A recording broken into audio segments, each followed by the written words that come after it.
Well, thank you very much for that introduction, Kai. I truly appreciate the opportunity to speak with you today. Um, and first, I just wanted to provide a brief outline about what I'm going to be discussing today.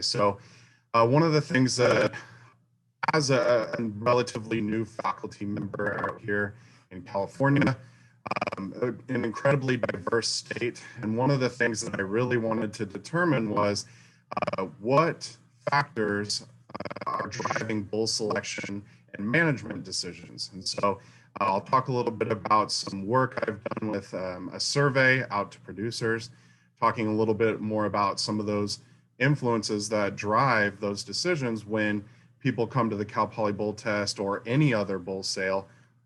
What is driving those decisions? I'm also going to touch on nutritional development pre and post weaning.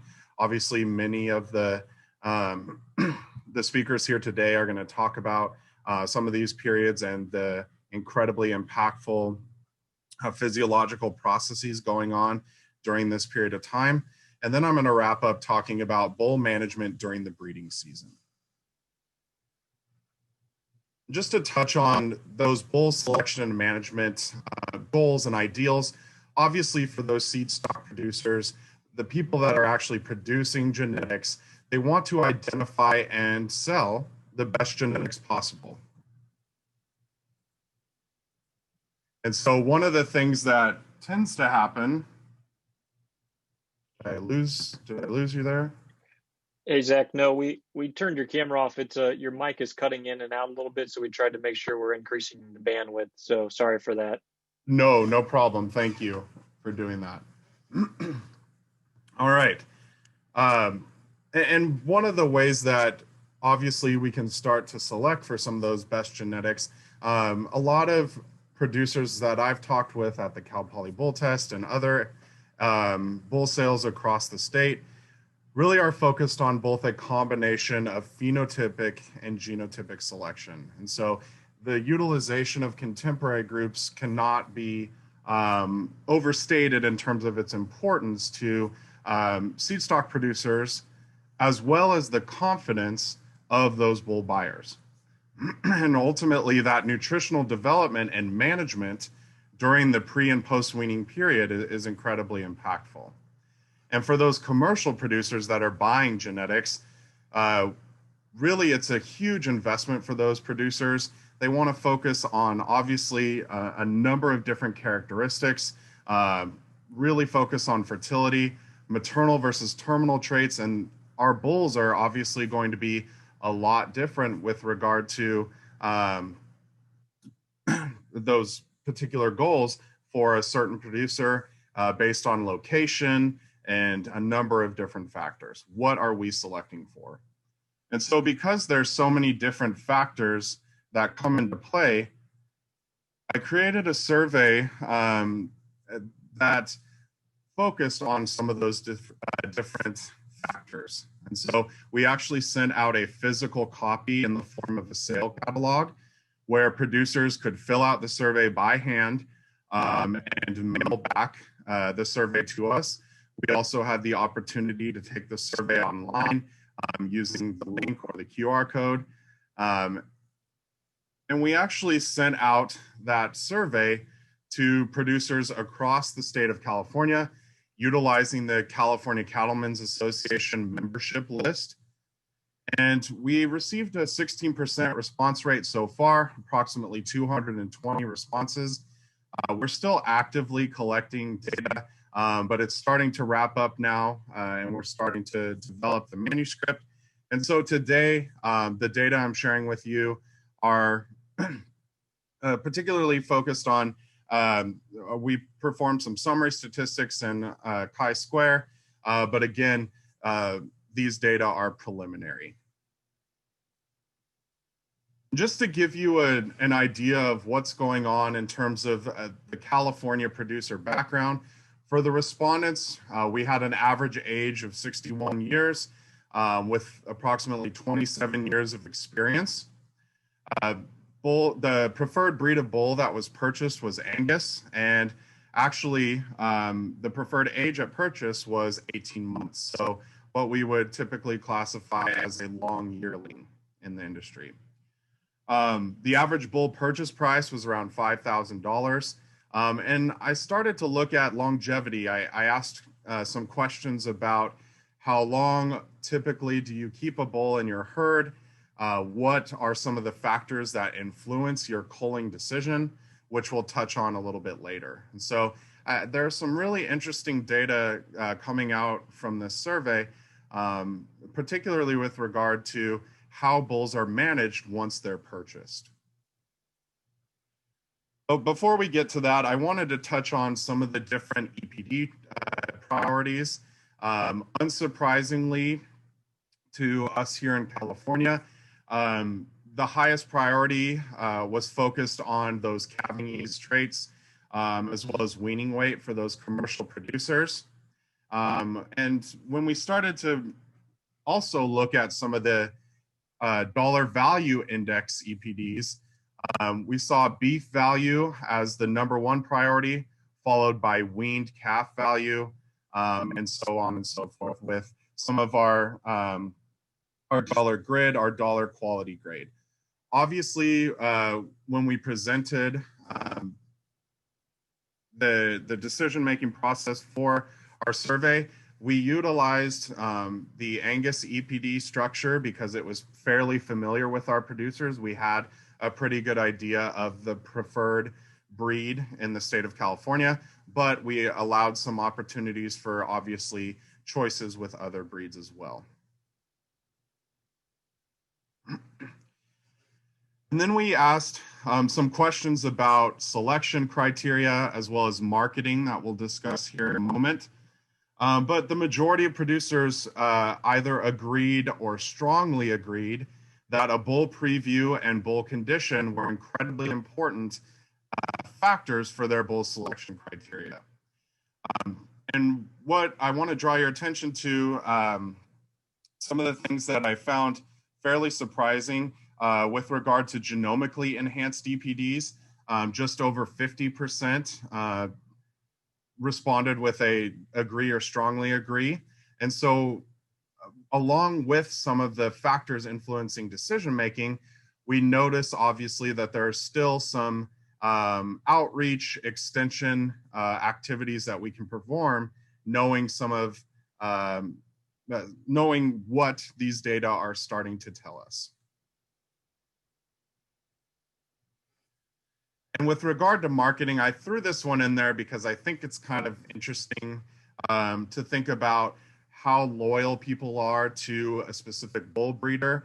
And there was, as you can see, particularly for the bull marketing side, a little bit of variance in response rate, whether a respondent agreed, were undecided, or disagreed.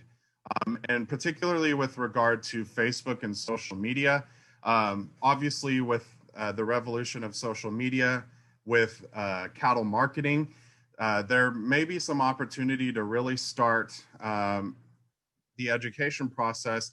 And obviously based on our respondents' age, this was fairly unsurprising to us as well.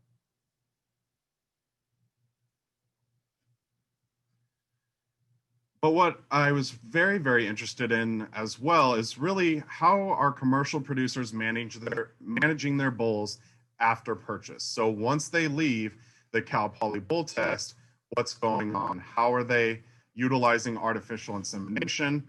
Are they analyzing semen quality? What's the frequency? How are you managing bulls in the off season? And what are those key factors driving culling decisions? And so with the respondents that we had, we saw the majority of producers do not utilize artificial insemination. We asked a few questions about, if you use estrus synchronization, how do you manage bulls? If you artificially inseminate, do you reduce the amount of bulls that you send out? I didn't showcase that today, but one interesting thing that I started to notice is obviously from a national standpoint, approximately 8% of producers utilize artificial insemination. And so it was interesting to see a 32% response rate in favor of utilization of AI in the state of California, at least with the respondents that that answered our survey. And then with regard to frequency of semen quality evaluation, where we started to run into problems here is we allowed obviously multiple different answers for this particular question. The majority of producers were evaluating semen quality annually, but when you see here around 20% never evaluate semen quality once they purchase a bull, obviously there may be some opportunities here to educate the producers. And I would be surprised if this was not the case in other states across the country, and for that matter, from a global perspective. Because when are they specifically taking these samples? How frequently? And really, this is just a snap in time, right? We really should be encouraging people to assess semen quality multiple times. And as we start to think about the spermatogenesis cycle and the length of 60 days, could we have some stress or damage that's occurring either prior, during, or after the breeding season? How is that impacting our semen quality? And so that's some research I'm interested in conducting in the future. And then wrapping up with our bull off-season management and culling criteria, there was quite an array of responses with regard to how bulls were managed in the off-season. The majority of our producers are going to be managing bulls on a forage-based diet. There were quite a few that utilize a combination of bull pasture, hay, and some high-energy diets. But particularly in the Western United States, we did not see a response rate that was high with regard to the utilization of a dry lot, high energy diet management style. And finally, with the primary culling criteria, age and soundness were the primary culling criteria, following up with injury and fertility. And so these data, I think, are interesting to start to determine. Now that we have a better understanding of what bull buyers are expecting, how are we going to manage bulls to be successful for these bull buyers? And I think it breaks down to understanding some of these critical time periods. So obviously, we've discussed the importance of pre-weaning nutritional management in the previous talk, as well as post-weaning. And then I'm also going to talk about the breeding season, what's happening pre and post-breeding. And just jumping into this concept of pre-weaning development, I think the questions really we need to start asking ourselves as producers: are our calves meeting their nutrient requirements from their mothers alone? Okay. Particularly with regard to age, what about first and second calf heifers? We know that those are our problem childs in our beef herds. When we recognize that the nutrient demand on those first and second calf heifers that are lactating as well as growing, are those calves meeting their nutritional requirements? What about drought? What about any kind of period of time where there's nutrient deprivation for both the mother and the calf? And so many producers during these times are starting to utilize creep, either grazing or creep feeding with a more energy dense diet. And that decision is ultimately going to influence a number of different physiological processes. As previously mentioned, metabolic hormone production during this time is incredibly important and is responsible for the proliferation of Sertoli and Leydig cells, scrotal circumference, development of the testes, and age of puberty. So obviously, when we're trying to select for precocious puberty and ultimately a higher genetic potential for growth, this pre-weaning development period is really critical. And plane of nutrition during this period is also critical. And those first 25 weeks of age are going to be that time point where we really need to be concerned about the development process. And so transitioning to post-weaning, this is where the majority of the literature is focused. Obviously, for the pre-weaning period, I think there needs to be a lot of work done, as well as just in general, as previously mentioned. Bull research is really this area that we don't tend to focus on because we really are focused on our females. My PhD was focused on heifer development.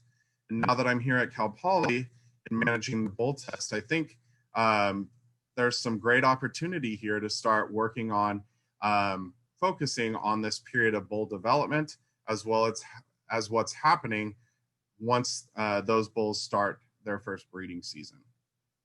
And so during this development period, typically these animals are fed a high energy diet in order to achieve their genetic potential for growth in a contemporary grouping scenario.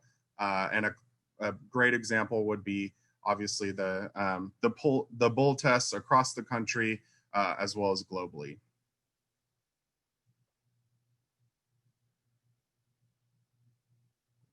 And with regard to different approaches to post-weaning nutritional management, particularly at the Cal Poly Bull Test, we're focused on a more moderate energy diet. But it comes at a cost, right? We have some extended period of time that we have development occurring. These animals are marketed at a later age, which is obviously going to increase our feed and total production costs. There is this concept that with that increase in age, we're going to see an increase in semen quality, but we're seeing a longer generation interval as opposed to our yearling bulls, where we're seeing a rapid growth rate. We're marketing bulls around 15 months of age. It's going to be a more efficient and cost-effective approach. You're shortening the generation interval, sending bulls out at an earlier age to start working. You have at least one full breeding season, as opposed to what we would classify as a long yearling. And so the Cal Poly Bull Test originally was focused on this period or this approach to management. And then we started to focus on this high energy diet. And there's some data out there that discusses this historical semen quality reduction based on the influence of a high energy diet. And some of the discussion is really focused on the increase in scrotal circumference. How is that ultimately impacting semen quality? Could there be a decrease in total sperm production when you think about the heat threshold? If we have increased adiposity, particularly in the scrotum, how is that impacting blood flow as well as sperm production, Sertoli cell proliferation? And so that's an area of research that in the future I really hope to start looking at scrotal adiposity. And that's something that I think really needs to be investigated further. And there are a couple different feeding methodologies, obviously, when we start to look at different approaches to this post-weaning development period. And there's some really interesting data out of the University of Tennessee, Dr. Jason Smith and his graduate student, Jarrett Proctor, looking at some different feeding methodologies with a component-fed diet versus a total mixed ration.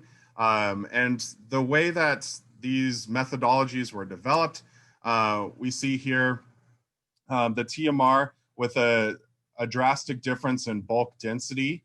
And so with this concept of the component-fed diet, the goal was to see an increase in pen body weight as well as an increase in dry matter intake. And we're starting to also the rations were also developed to be isocaloric as well as isonitrogenous. And the idea was that the ability to consume more of the pellets, you were able to push those bulls a little bit harder to try to stimulate subacute ruminal acidosis. So whenever we think about the utilization of high energy diets, we have to consider the impact on the rumen environment. And that's something that this study, I think, was a really interesting study and approach to look at some previous literature where subacute ruminal acidosis did, in fact, impact semen quality. And so in this study, there was a difference in body weight. There was no difference at the initial body weight, but there was a 6% increase in body weight for those animals fed the component-based diet as opposed to the total mixed ration. There was a 17% increase in average daily gain, as well as an increase in dry matter intake by design. And feed efficiency was not different between the groups. And so just based on feeding methodology, we see this difference in growth performance as well as feed intake. I think one of the most interesting data points that these researchers started to find is that with this component-fed diet, there was an increase in the percentage of bulls experiencing digestive morbidity. And so those component-fed bulls were 10 times more likely to experience digestive morbidity. So how is that impacting semen quality? How is that impacting what's going on physiologically? And I think it's important to note that these bulls were not followed after the study period, and I'll talk about that moving forward. These researchers also noted that subcutaneous fat thickness was increased at day 84, the last day of the study, in those component-fed bulls. They did not actually measure scrotal adiposity, but they did see no differences in scrotal circumference between these bulls. So they noted that the comp-fed bulls were fatter, but this did not actually impact scrotal circumference. So the previous speaker also mentioned some of these periods where we're seeing an increase in total body fat, but not necessarily seeing that fat deposition in the scrotum. So when they performed the breeding soundness exam, the diet did not influence the likelihood of breeding soundness exam passage rate. And so these animals were not fed after this time period. So it would be interesting to follow these bulls into their first breeding season. So although digestive morbidity and adiposity was increased in those component-fed bulls, there was not an impact on the BSE passage rate. There was a lot more semen quality data from this project, but I just wanted to highlight some of the really interesting data that these researchers found. And so just as a summary for this particular study, there was an increase in dry matter intake, average daily gain, as well as the likelihood of digestive morbidity in the component ration. And so they also saw a decrease in rumen pH to thresholds that would be indicative of those periods of subacute ruminal acidosis. So I think that's something moving forward that could be really interesting for these researchers to start to develop. Again, we already mentioned the diet and the effect on BSE passage rate. And so these diets resulting in rapid weight gain during the post-weaning period may increase adiposity as well as digestive morbidity. But something interesting to note is that these bulls can be pushed pretty hard without impacting semen quality. So in terms of the energy density of the diet, Yes, we're increasing growth rate and adiposity, but this particular study did not see an impact on semen quality. But one thing that I'm really interested in and pursuing for my studies is what's happening during the breeding season. I think this post-weaning development period, there's a lot more research out there that we can start to conduct. But what's really happening during the breeding season? I think that's an area that we still don't know a lot about. And so we know that obviously during this period of time, bulls are really starting to work incredibly hard. Right? We know that these bulls lose a fairly drastic amount of body weight. This is just one of the bulls here at Cal Poly. And you can obviously see some of the impacts, particularly on his along his top line. So even just a phenotypic appraisal and anecdotal evidence, we know that there's a lot of demand physically and nutritionally on these bulls during the breeding season. So as a producer, I think some of the questions that need to be asked is, what is the length of your breeding season? Is it 45 days, 60, 90? Do you even have a defined breeding season? How is that impacting the ability of your bull to breed your females? And what is the bull to cow ratio? Are you artificially inseminating? If so, are you reducing the amount of bulls that you're sending out during the breeding season? If you're using predominantly natural service, here in the United States, we know that over 90% of producers utilize natural service. Are you monitoring your bull to cow ratio? And is it appropriate? We expect these bulls to breed approximately 25 to 30 females during the breeding season. That's a proper bull to cow ratio, one bull to 25 or 30 head, depending on age. And how are you managing these bulls prior to the breeding season? And on top of that, are you managing the recovery period? And those are some of those questions that I'm very interested in. And that was why I conducted the survey. I think it's really important to have a better understanding of how producers are actually managing these different periods of time. And one thing we tend to forget is the amount of activity a bull performs during the breeding season, right? Not only are they having to breed females, but they're also having to graze, and maybe they're fighting with some of the other bulls that are turned out. And so that level of bull activity can have a profound impact on a bull's body weight. And whenever I think about this concept, I really go back to this concept of yo-yo dieting. A lot of us, me in particular, struggle with body weight, and we get on these great diets and we lose a bunch of body weight and then we gain it back, right? And so how is that impacting our bodies? That's something I think about personally. But what about our bulls, right? These bulls tend to lose at least a full body condition score, if not more, potentially over 100 pounds.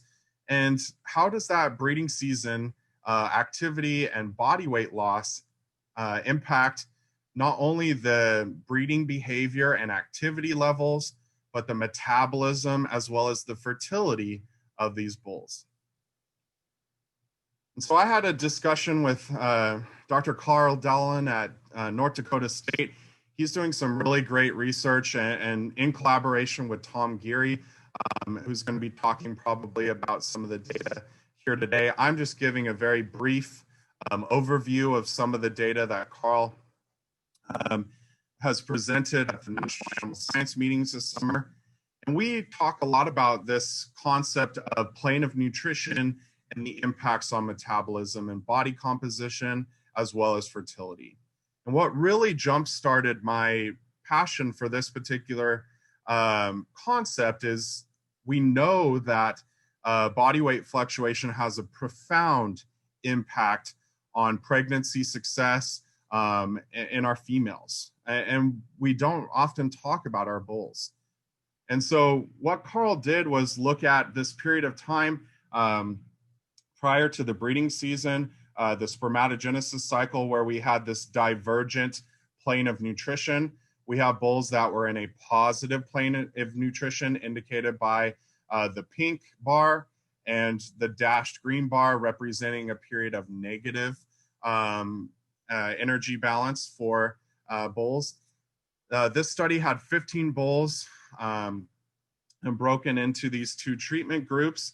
And in scenario one, bulls started losing body weight at turnout with females.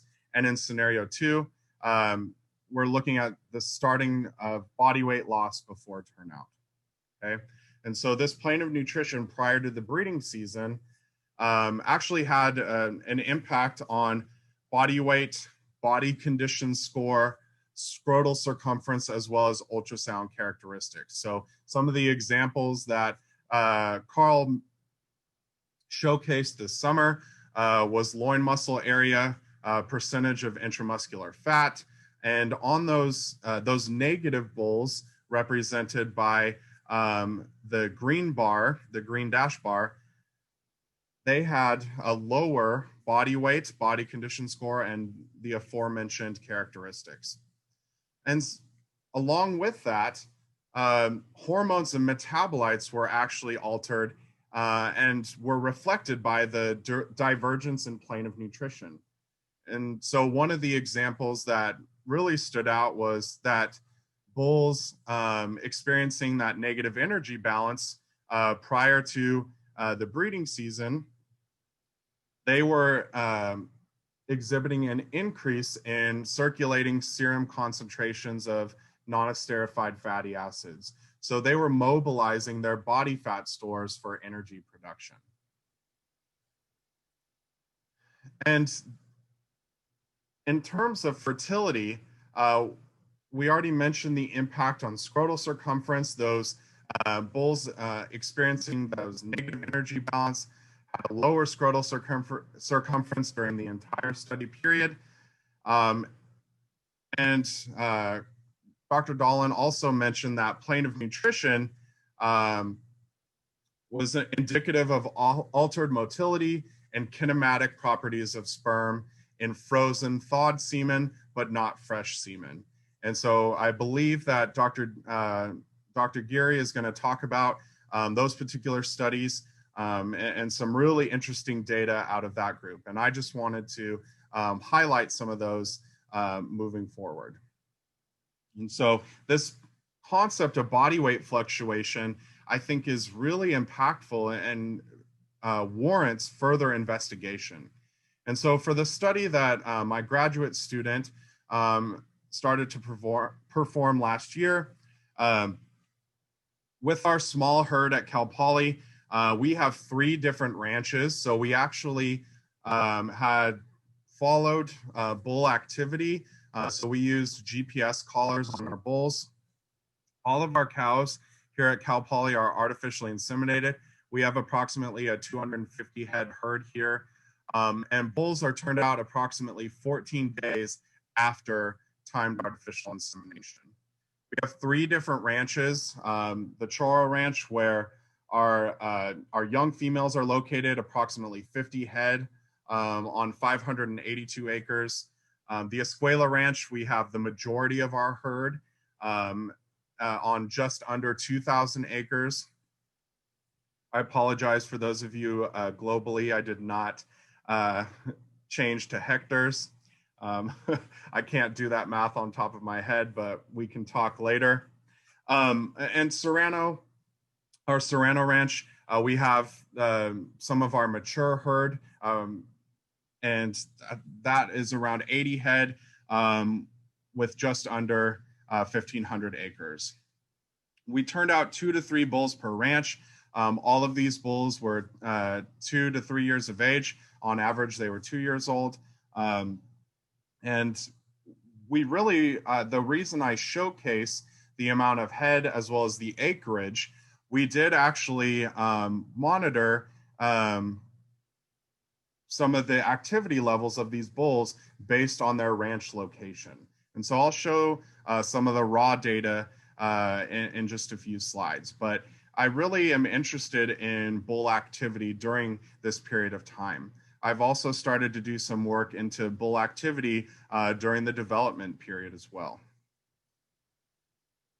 And so all bulls prior to the breeding season were fed the same ration. Showcase the ration here. The majority of that diet is composed of oat and alfalfa hay, as well as steam flake corn and almond hulls or almond hulls, depending on where you're from. And so this diet is around 13% crude protein, 74% total digestible nutrients. The net energy for gain is 0.5.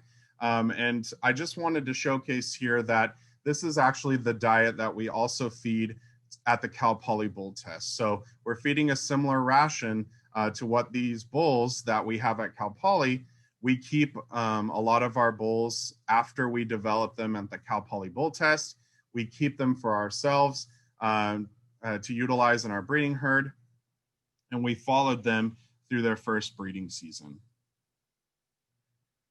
So just to showcase forage quality dependent on the ranch location, we managed all bulls at the feedlot prior to turning them out at the ranch.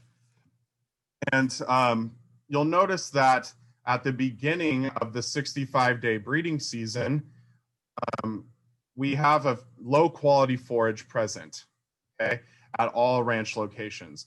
And we see a subsequent increase regardless of ranch in forage quality, particularly at the Chora Ranch. And so during this period of time, we see some differences in body weight fluctuation based on where these bulls are located.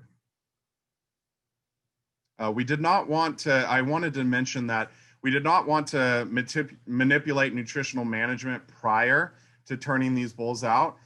We actually wanted to investigate the effects of the grazing diet as well as activity on the bull. And so this study is preliminary and preliminary data for some grants I'm working on currently. And so I don't have all the data to share with you today. This study was started in January of 2020. And as we all know, COVID-19 pandemic impacted the study. Fortunately, we were able to collect all of our samples. We were just not able to analyze some of these samples. So stay tuned. Hopefully, I'll be sharing some more data at the meetings, the animal science meetings this summer. Fingers crossed that those are going to be in person. And so we collected body weight at days 0, 30, and 60 of the breeding season. We performed a breeding soundness exam at the beginning and the end of the breeding season. One thing we wanted to do was perform a breeding soundness exam 60 days after bulls were out. Obviously with COVID, it impacted our ability to do some things, but we are actually repeating this study in the next several weeks. We also collected blood and semen for metabolomic analysis. We just sent the samples last week to be run on the GC. We also performed an ultrasound at the beginning and end of the breeding season and collect forage throughout. And so as far as data, in terms of data analysis, again, these data are preliminary. Obviously, we have a very low number of bulls at this point. But I did analyze using the mixed procedure of SAS with the main effects of ranch location and period, as well as their interactions. And so just looking at some of the raw data here, with the distance traveled by ranch location, we see that the bulls located at Escuela traveled more per day in terms of almost 40 meters per day or over 40 meters per day. comparatively to our other ranches. Um, and again, we really want to flesh out some more interesting data about GPS location. And hopefully we're going to be turning out some cows with GPS collars as well. So be able to monitor the interaction between cows and bulls. But in terms of total activity, we know that Escuela is a much larger ranch. And so it wasn't altogether surprising that bulls located at Escuela traveled more distance per day. And then I don't have topographical maps to share with you today, but the Escuela Ranch is in the foothills. Choro Ranch is a flatland where we used to have a lot of dryland farming, but we converted it into grazing pasture. And so again, the Escuela Ranch, we see a change in average altitude in meters per day, higher than some of our other ranch locations. And so we really obviously want to flesh out these data more, but I just wanted to share the data we have at this point. So when we started to investigate bull body weight loss during the study period, we did not see a difference based on ranch location or the interaction of ranch location and study period. But we did see a significant impact of study period on bull body weight loss. And we see from days 0 to 30, this is where bulls are experiencing that drastic body weight loss. And then we see no statistical difference from day 30 to day 65, but a numerical difference. Obviously, with the repetition of the study this winter, we're interested to see how these results might change. With regard to ultrasound characteristics, we do know that there was a ranch by period interaction. There was a tendency here. And what's really driving this interaction is this difference in Choro and Escuela Ranch, but with the Serrano Ranch, we actually are turning those bulls out a little bit later in the breeding season. So about 14 days later than the Choro and the Escuela Ranch. So forage quality may be driving some of these interactions that we're going to see with regard to ultrasound characteristics. With regard to ribeye area or loin muscle area, we did see, again, a ranch by period effect with the Choro Ranch driving that interaction here. Again, we really want to start adding in activity to the model. And so activity was not incorporated into the statistical model here. So bear that in mind. And when we looked at rib fat, this is where I think there's some pretty interesting impacts here with the ranch by period effect. And again, with the Serrano Ranch, there was no difference from day 0 to 65. And if we think back to the forage quality differences, there wasn't as much of an extreme difference in day 0 and day 65 forage quality when compared to the Choro and the Escuela Ranch. And so forage quality is likely driving some of these differences as well as potentially activity. But again, we did not add activity into the model here. And with regard to semen quality and some of those other characteristics, scrotal circumference was not influenced by ranch location or study period, and nor were sperm motility and morphology. And we're hoping to do a little bit more on the side of fresh semen versus frozen and thawed semen. So hopefully I talked to Carl, maybe we can start collaborating on some work in the future. Tom, maybe we can talk at a later date. So in summary, with regard to all of the studies presented today. I think it's important to note that pre and post-weaning development is really critical for the growth and maturation of the testes, as well as body composition. And with some of those differences in nutritional management, we can influence body weight and adiposity, but we may not see an impact on semen quality. And so I think, as I mentioned many, many times, but I think it's really critical that we start to think about the breeding season and how body weight composition and this drastic reduction in body weight can impact long-term fertility. And so I really think more research needs to be conducted in that area. So for some future work for myself, we're going to start working on GPS data analysis, looking forward to serum and seminal fluid metabolomics. We're also hoping to parentage test all of the calves born at Cal Poly.